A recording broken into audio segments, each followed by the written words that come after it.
Bonjour à tous, dans cette vidéo, nous allons voir l'écriture scientifique. Alors, pourquoi est-ce que nous avons ici une nouvelle écriture? On va voir un exemple avec la calculatrice.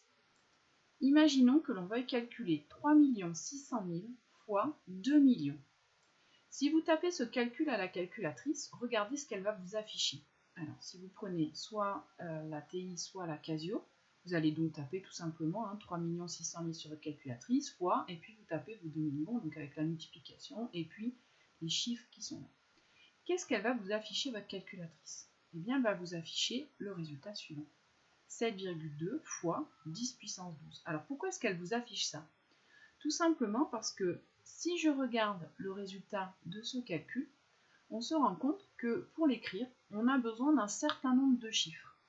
Alors la calculatrice, elle affiche parfois 7,2 fois 10 puissance 12, peut-être pour certains, elle affiche 7,2 E plus 12, ou encore 7,2 et un petit 12 au-dessus. Ça dépend de votre calculatrice, mais voilà les trois types d'affichage que vous pouvez avoir. Alors si je regarde le résultat qu'on devrait avoir ici, on devrait avoir ici l'écriture du nombre suivant, c'est-à-dire qu'en fait, pour pouvoir le faire de tête, je fais 36 fois 2, ça fait 72. Et si je regarde, j'ai 6 zéros ici, j'en ai 5 ici. Ça m'en fait 11 ici, donc je rajoute 11 zéros. Donc ça me fait 7200 milliards ici, ce nombre-là.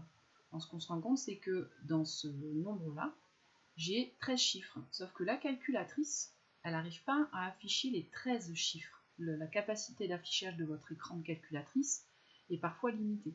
Et du coup, comme elle n'arrive pas à afficher tous les chiffres, elle en donne une écriture plus courte, qu'on appelle l'écriture scientifique. Alors, qu'est-ce que c'est qu'une écriture scientifique? Ça permet d'écrire des très très grands nombres, ou à l'inverse, parfois des très très très petits nombres. Donc, par exemple, ce que vous regardez au microscope en SVT par exemple, bien, vous avez des longueurs qui sont très très très petites, et on ne va pas donner l'écriture décimale, parce qu'il y aurait trop de chiffres, donc en général, on donne une écriture scientifique. Même chose en physique, quand vous regardez les distances par exemple entre les planètes, les valeurs elles sont vraiment très très très très grandes, et du coup vous notez pas tous les chiffres, parce que ça ferait trop de chiffres à écrire, mais vous donnez plutôt une écriture scientifique des valeurs. Voilà l'utilisation que l'on peut en faire. Alors qu'est-ce que c'est précisément qu'une écriture scientifique? Il faut définir les choses pour que tout le monde l'écrive de la même manière. Ça c'est important. Alors la notation scientifique, elle s'écrit sous cette forme-là. Voilà un exemple d'écriture scientifique. Qu'est-ce que j'ai? J'ai déjà une première partie, ici. J'ai un nombre décimal, qui est compris entre 1 et 10 exclus. Exclus, ça veut dire que je ne peux pas mettre 10.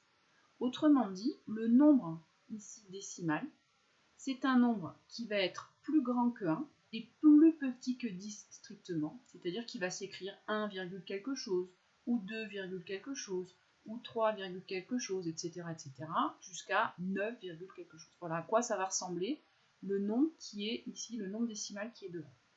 Fois, ici, une puissance de 10. Voilà la formule générale ici pour avoir l'écriture scientifique. C'est toujours un nombre décimal qui est compris entre 1 et 10 exclu, multiplié par une puissance de 10. Donc maintenant, tous les nombres, on peut en donner une écriture scientifique approchée ou exacte, ça dépend du nombre. Mais on va donner deux écritures scientifiques. Par exemple ici, on va donner l'écriture scientifique de ce nombre-là. Alors si c'est une écriture scientifique, ça veut dire que ça s'écrit un nombre fois 10 puissance quelque chose.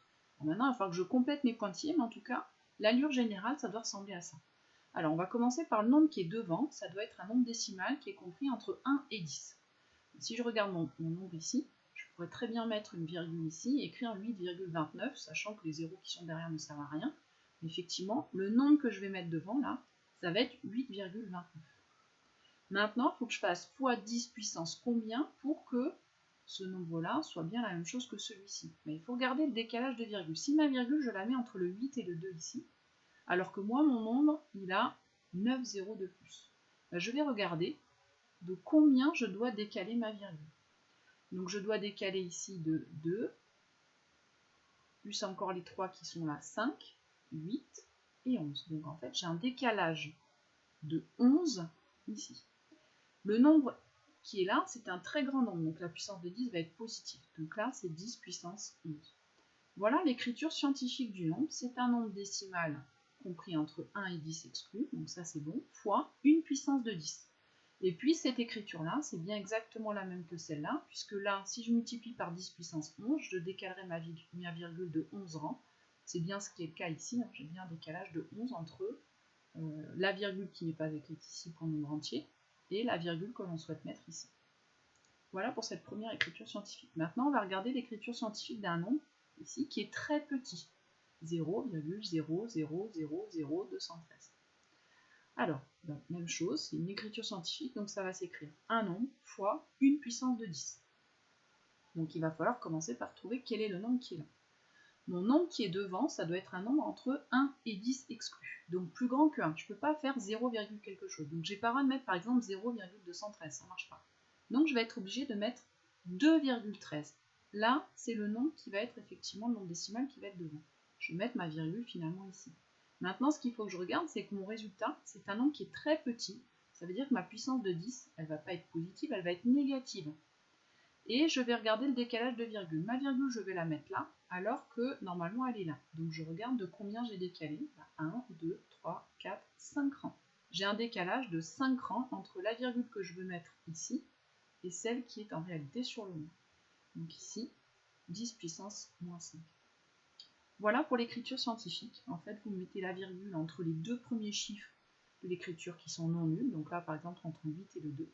Et après, vous faites attention, la puissance est positive quand le nombre est très très grand, elle est négative quand le nombre est très très petit, c'est-à-dire 0, quelque chose.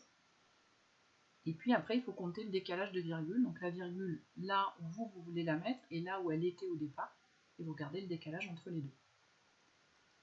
Voilà, cette vidéo est terminée.